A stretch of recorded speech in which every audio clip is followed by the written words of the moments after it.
देखिए सिंस और फॉर में क्या डिफरेंस होता है आमतौर पे, जैसे डे टू डे लाइफ में हम बात करते हैं, जैसे हम कहते हैं कॉमन एरर क्या है, he has been playing since 2 hours.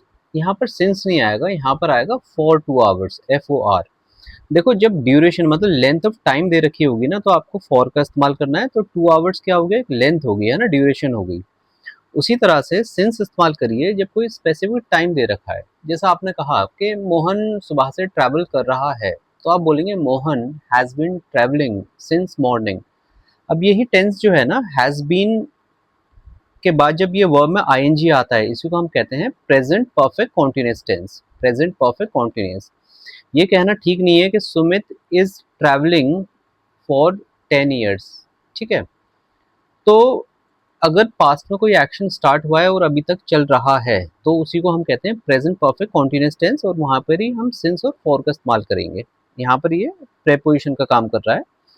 तो देखिए एग्जाम्पल देखिए, Sumit has been living here for 10 years. अब यहाँ फॉर क्यों लगाया हमने, क्योंकि फॉर क्या है, एक ड्यूरेशन है, लेंथ ऑफ टाइम है। ठीक है, इसलिए फॉर आ गया। अगर एग्जैक्ट टाइम हो, मतलब स्पेसिफिक टाइम हो, जैसे अगर यहीं पर मुझे कहना हो Sumit has been living here since 2016, देखिए ये आपको क्या मिल गया, स्पेसिफिक टाइम मिल गया। 2016 से लेके अब तक रहना, मतलब 10 साल गुजर गए हैं।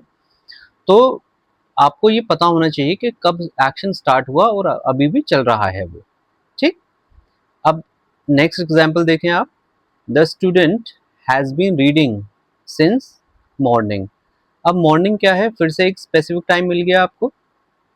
तो आपने क्या बोला कि जो स्टूडेंट है वो सुबह से पढ़ रहा है। उसी तरीके से डेज आ जाएं, जैसे मंडे, ट्यूसडे, वेंसडे, इस केस में हमेशा सिंस लगाना।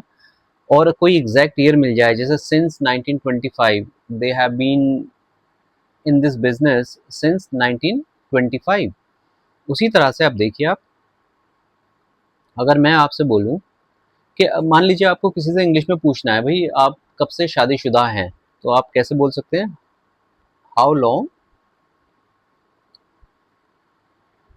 Have you been married. आम जुबान पे जब बात करते हैं हम स्पोकन इंग्लिश की, कि कभी कभार ना दिमाग में आता नहीं है कि कैसे बोलें, कि भाई कब से आप शादीशुदा हैं, तो आप बोल सकते हैं how long have you been married, है ना। अगर वो जवाब देना चाहें कि भाई हम 3 साल से मैरिड हैं,